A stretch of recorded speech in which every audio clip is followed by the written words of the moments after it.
All of these things demonstrate to Canadians, and they will know, and they know who is going to stand up for their jobs. Well, on behalf of the 86,000 Canadians who lost their jobs, how's that going for you? This guy's garage. Like and subscribe. Oral questions, questions orales. The Honourable Leader of the Opposition. The Minister promised Canadians to, and I quote, negotiate a victory. He promised have a deal by July 21st, 2025. Still no deal, still no victory. And American tariffs have actually doubled. But today the Prime Minister made his biggest concession of all.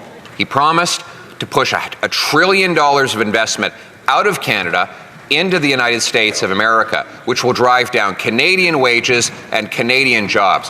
Why is it when the Prime Minister goes for lunch at the White House, it's Canadian workers on the menu? That's right. The Honourable Government House Leader.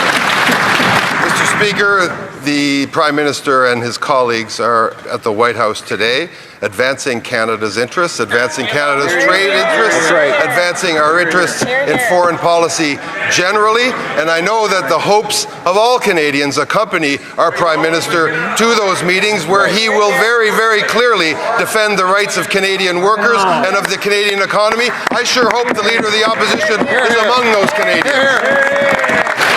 The Honourable Leader of the Opposition. The Prime Minister casually said, and I quote, $500 billion in the last 5 years alone of Canadian investment has left to the U.S. And he said probably $1 trillion in the next 5 years if we get the agreement that we expect to get. In other words, he made a massive $1 trillion concession before the deal was even signed and without getting anything in return. $1 trillion of exit investment means closing mines and factories in Canada and opening them in the U.S. Why did the Prime Minister sell out our workers on his visit to Washington? The Honourable Government House Leader. Speaker, we do not need Donald Trump's permission to open mines and roads and infrastructure in Canada. That's exactly what we're going to be doing, is building Canada with Canadian labour, Canadian steel, Canadian aluminum, and Canadian lumber. If he's referring to the Maple 8, the pension funds that Canadians are so proud of and invest in, who invest all over the world and take their profits back to Canada to pay Canadian pensions, well, I say bring that on too, Mr. Speaker. The Honourable Leader of the Opposition. This government has already admitted that we have a problem with Canadian pension money leaving Canada to create jobs in other countries. They even created a Brookfield-run program to bring it back. But today, the Prime Minister promised the President that Canadian government policies would drive $1 trillion out of our economy into the American economy over the next 5 years. That is twice as bad as has happened in the last half-decade. This means lost jobs and lower wages for Canadians who already can't pay their bills. Again, why did the Prime Minister sell out Canadian workers in his visit to Washington? The Honourable Government House Leader. You know what Canadians feel when they see the Prime Minister and ministers in the Oval Office defending Canada? Mr. Speaker, they feel pride. They feel pride that this Prime Minister is standing up for our country, standing up for our workers, standing up for our steel industry, and these crazy hair-eyed schemes that the Leader of the Opposition comes up with just to get in the news cycle are quite frankly a little embarrassing. The Honourable Leader of the Opposition. Mr. Speaker, all the hyperventilating in the world will not change the fact that the Prime Minister casually said in the Oval Office today, he bragged that $500 billion Canadian investment dollars have left for the States in the last 5 years, and then promised that $1 trillion more will leave in the next 5 years. That'll mean mines closing in Quebec and opening in Pennsylvania.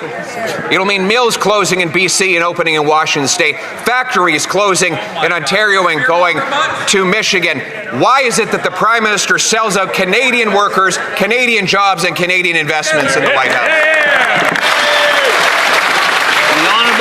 Government House Leader. Mr. Speaker, we have said all along that Canada will look after its own people with our own projects, our own labor, our own material. We'll be opening mines, we'll be opening ports, we'll be opening railways, we'll be opening our Arctic. We are going to continue to build this country and get a fair, good trade deal for Canada, and it'll be thanks to this Prime Minister, Mr. Speaker. For Thornhill.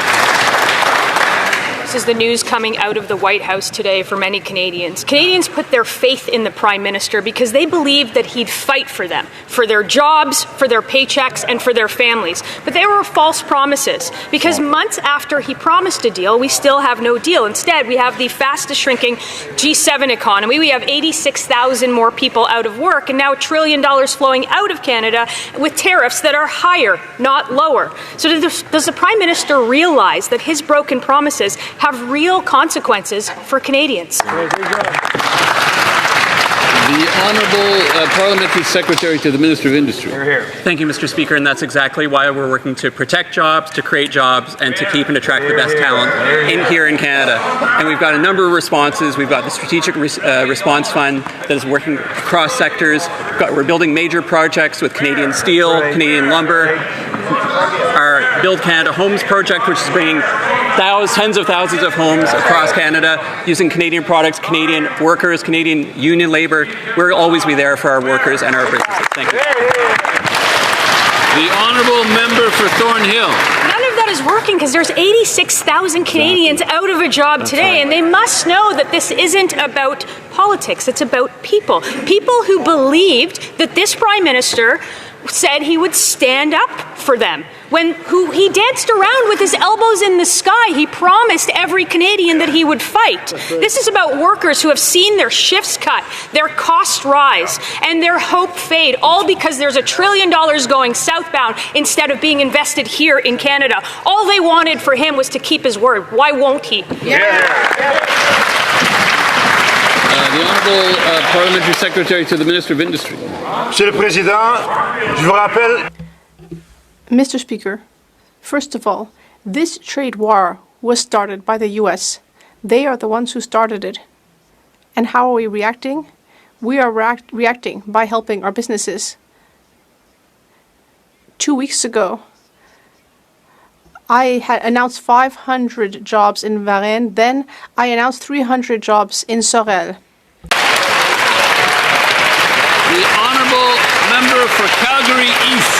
Today's the big thing. The Prime Minister's in Washington begging with his elbows down, chasing $1 trillion of Canadian investment jobs to the U.S. He promised to sign a deal by July 21st. It's October. Instead, he caved to the President's demands on counter-tariffs and digital service taxes. Now, Canadian workers, businesses, manufacturers, and farmers all got hit with double U.S. tariffs. And the Prime Minister... For Leeds, Grenville, Thousand Islands, Rideau Lakes. The Prime Minister promised a good deal for Canadians by July, but we've seen 86,000 Canadian workers lose their jobs. That includes 100 families in Maitland as Invista sent their jobs down to the U.S. It includes 35 families in Brockville as steel tariffs they crush the operations at Douglas Barwick with more jobs on the line. Canadians can't feed their families on the empty promises that they're hearing across the way today or hear from the Prime Minister. So when will he deliver that good deal for Canadians that he promised by July? The Honourable Parliamentary Secretary to the Minister of Finance. Finally, it's slightly ironic that the Conservatives are lecturing us about protecting jobs. While the opposition leader fought all summer to protect his jobs, we were standing up to protect Canadian jobs. We've offered workforce reskilling for 50,000 workers.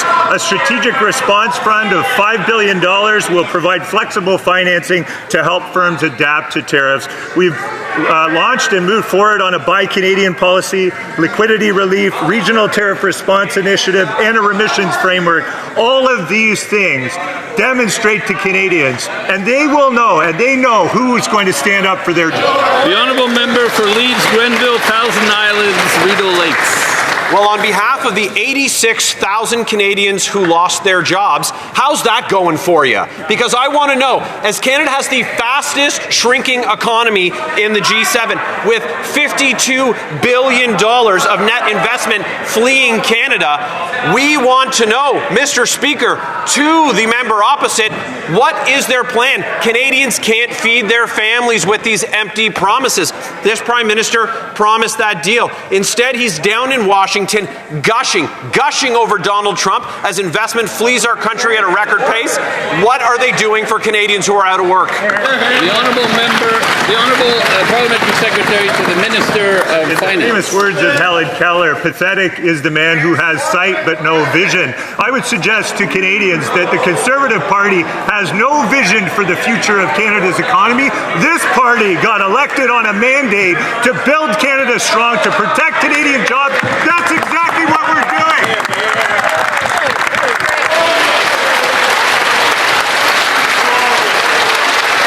The honourable member for Simcoe North. Mr. Speaker, the Prime Minister promised he would negotiate a grand security and economic deal with the Americans, and then has gone on to make concession after concession with little to show for it.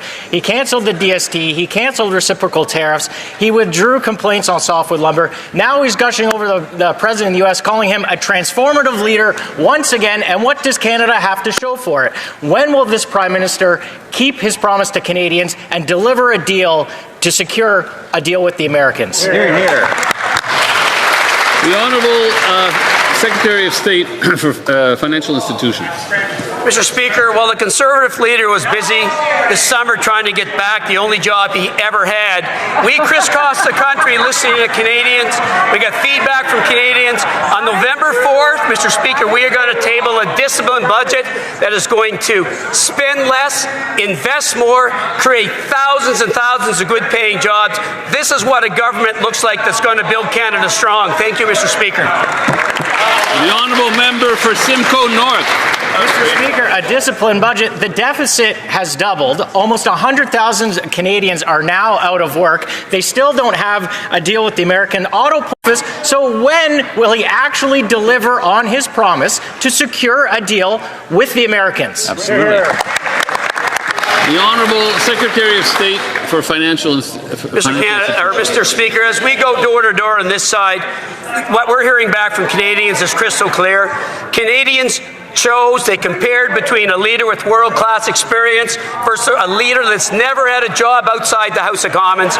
Mr. Speaker, we stand with our Prime Minister. Canadians stand with our Prime Minister. We are going to build the strongest, most resilient economy in the G7, an economy that Canadians can be proud of. Thank you, Mr. Speaker. Minister probably got stuck with the lunch bill too. Will he stop begging and negotiate an actual win for Canada against U.S. tariffs? The Honourable Minister of Jobs and Families. Mr. Speaker, Canadians were under no illusion that this was going to be easy, but they chose a Prime Minister. Who. I couldn't hear. Sorry, colleagues. Sorry, my apologies. I couldn't hear. The Honourable Minister of Jobs. The Honourable Minister of Jobs and Families.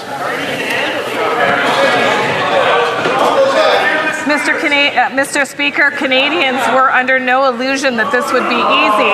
But what they wanted was a leader that would be truthful with them, that would stand up for them, that would make sure that that the government that they selected would have their backs in difficult times. And that's exactly what we're doing, Mr. Speaker, whether it's investing in our steel industry, whether it's supporting skilled trades, whether it's building major projects. This government has the back of Canadian workers, something I don't think that they can say about the opposite party.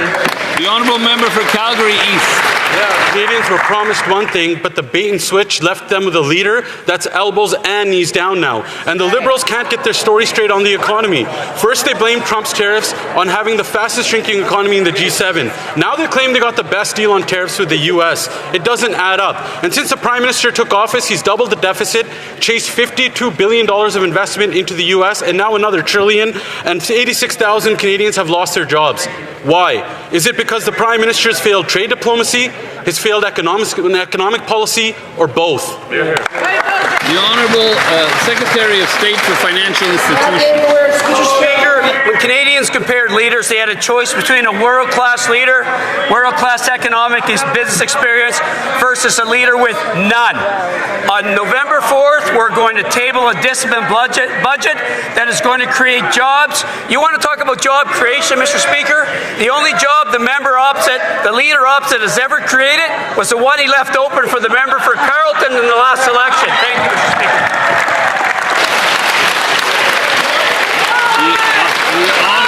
The honourable member for Hastings, Lennox and Addington, Tiendinaga.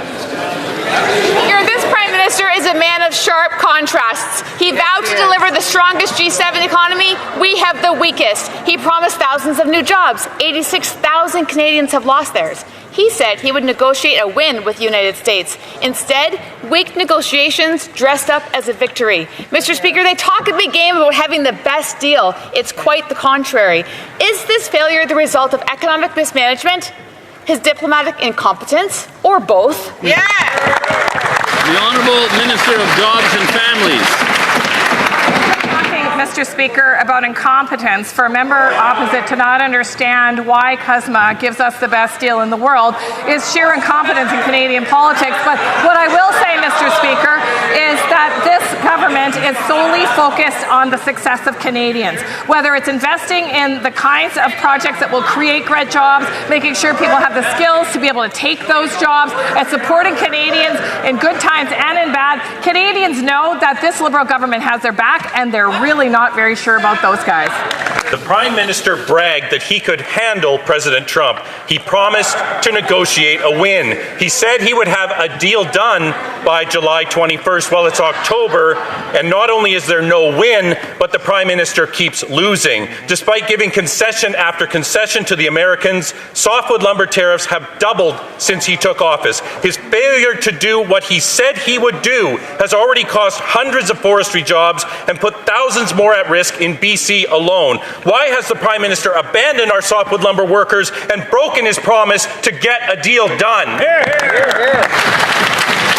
The Honourable Parliamentary Secretary to the Minister of Natural Resources. Speaker, we will always stand with communities and workers in softwood lumber industry and across the forestry sector more broadly. We've made significant investments, including $700 million in loan supports, $500 million to diversify the sector to ensure there's jobs not just today, but in the future, and we are entirely seized with this issue, Mr. Speaker. Honourable Member for Similkameen, South Okanagan, West Kootenay. Mr. Speaker, the Prime Minister promised a deal with the Americans by July 21st. Still no deal. In fact, softwood tariffs have doubled. A decade of Liberal failure has lost thousands of lumber jobs. Yesterday, the Mayor of Grand Forks announced an indefinite closure of the Interfor Mill because of these tariffs. 150 jobs lost in a small town. On behalf of these workers, why have these jobs been denied by the Prime Minister? Why has he failed to get a deal? The Honourable Parliamentary Secretary to the Minister of Natural Resources. Mr. Speaker, we stand with the workers in rural communities. Forestry is the heartbeat of Canadian rural life. It provides the roads, it provides the jobs, it provides the community spirit, and we are there with investments to protect workers who have lost their jobs, as well as investments going forward. The government is also looking to use more Canadian lumber in more Canadian products, which is part of our Build Canada strategy, and you can expect to hear more about that in the coming weeks, months, and years. The Honourable Member for Cowichan, Malahat, Langford. The Prime Minister promised to, quote, negotiate a win for Canadians with President Trump. He promised a deal by July 21st, but still no deal. Now tariffs on lumber are set to increase from 35 to a whopping 45%. On Vancouver Island, we have several mills that have curtailed operations to year-end. They face closing entirely if we don't see change. That's thousands of lost forestry sector jobs. When will the Prime Minister finally realize mills will close, thousands of jobs on Vancouver Island will be lost without an end to U.S. tariffs on lumber? The Honourable Parliamentary Secretary to the Minister of Natural Resources. Mr. Speaker, we stand with the workers that are affected by these tariffs, which is why we are providing the supports that we're providing. We are working at every level to resolve this dispute with our American friends, and we are also making investments to support those communities as well as diversify markets going forward. The The honourable member for Quebec-Mactaquac. The Prime Minister promised a deal with President Trump by July 21st, and yet still no deal. Lots of concessions on Canada's part, but still no deal. And what about lumber? Mills back home in places like Florenceville and Plastrock are contending with the challenges these tariffs bring. When the Prime Minister Harper faced this issue, he got it resolved in 80 days. After 10 years without a deal, does this Prime Minister realize that the longer he fails to get a deal on lumber, thousands of jobs back home in New Brunswick are at risk? Parliamentary Secretary to the Minister of Natural Resources. Well, Mr. Speaker, it doesn't feel very resolved. This is a long-standing challenge, but it's one this government is going to be working to resolve by making significant investments in the future of the forestry sector, as well as supporting the workers right now while we work towards a deal. Buying Canada and Canadian procurement is a significant part of this component, which is why it's so important that we support projects like Build Canada Homes. I hope the members opposite will do just that and get on board. The honourable member for Calgary-Midnapore. Mr. Speaker, the Liberals continue to break their promises. The Prime Minister claimed he would make Canada an energy superpower, but refuses to put even one pipeline on his project list. He also told us he'd create jobs, but Canada has lost 86,000 jobs since he took over. That includes 1,000 people let go in the oil sector in Calgary this last week. So does the Prime Minister realize that his broken promises have real consequences for Canadian workers? The Honourable Parliamentary Secretary to the Minister of Natural Resources. Mr. Speaker, I think that we should look at the comments from the Premier of Alberta. We should look at the comments from the Premier of Ontario. What we're seeing is a number of premiers, conservative premiers, very excited about our goals to make Canada an energy superpower, both conventional and renewable. In terms of the workers in Imperial, my heart goes out to them. The reality of the situation is it is always a bad idea to bet against Canadian workers and Canadian workforce, and we're going to be there for them to help them. Honourable member for Calgary-Midnapore. This member should be ashamed for all the constituents who have lost jobs in his riding. The Liberals are building bureaucracies, not pipelines. TC Energy has invested $8 billion in the United States. Enbridge is building two pipelines there. Their CEO blames Canada's keep it in the ground policies. Well, he's right. Our deficit is doubled. We have the fastest shrinking G7 economy. $52 billion of investment has fled Canada. 86,000 people have lost their jobs. So does the Prime Minister realize that his keep it in the ground policies are keeping Canadians out of work? The Honourable Parliamentary Secretary to the Minister of Natural Resources. Mr. Speaker, globally in the last 10 years, oil and gas production's increased 6%. In Canada, it's increased 34%. At the same time, we reduced our emissions by 15%. The policies that the member opposite references have allowed our product to be competitive on the global market and open. And this is how we make ourselves an energy superpower in the both conventional and renewable sense. For Ponoka-Didsbury. The Prime Minister is breaking his promises to Canadians. He claimed that Canada would become an energy superpower, but refuses to put a pipeline on his list of nation-building projects. He promised the fastest-growing economy in the G7, yet he's delivered the fastest shrinking. He promised to create jobs, yet he's lost 86,000 jobs since becoming the Prime Minister. And to make matters worse, TC Energy is investing over $8 billion in an energy infrastructure project, not in Canada, but in the United States. President Trump has made it clear he wants to take jobs and investment away from Canada. So why is this Prime Minister so hell-bent on helping him? The Honourable Government House Leader. You would think this parade of members of Parliament from Alberta would know the basic facts. We've increased petroleum production over 30% while getting our emissions down, Mr. Speaker.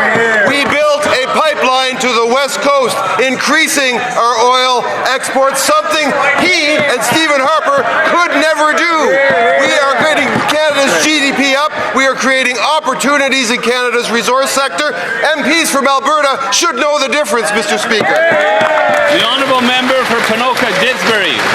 Nothing couldn't be further from the truth. The Liberals can't get their story straight on the economy. On one hand, they say that tariffs are hurting us. On the other hand, they claim that we have the best possible tariffs of anyone in the world. Both of these statements can be true, but that never stops a Liberal from saying them. Here are the facts since this Prime Minister took office. The deficit has doubled. Canada has the fastest shrinking G7 economy with the second highest unemployment. $54 billion of net investment has fled the country. And 86,000 people have lost their jobs. Energy workers can't afford to wait for empty promises to materialize. If the Prime Minister can't get the job done, why won't he get out of the way so Conservatives can get back to work and build this country? The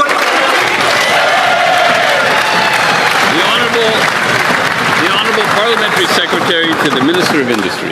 Thank you, Mr. Speaker. You know, in this crisis that we're in, it is so important to work hard to protect jobs, to create jobs, and to bring the talent that we need to this country.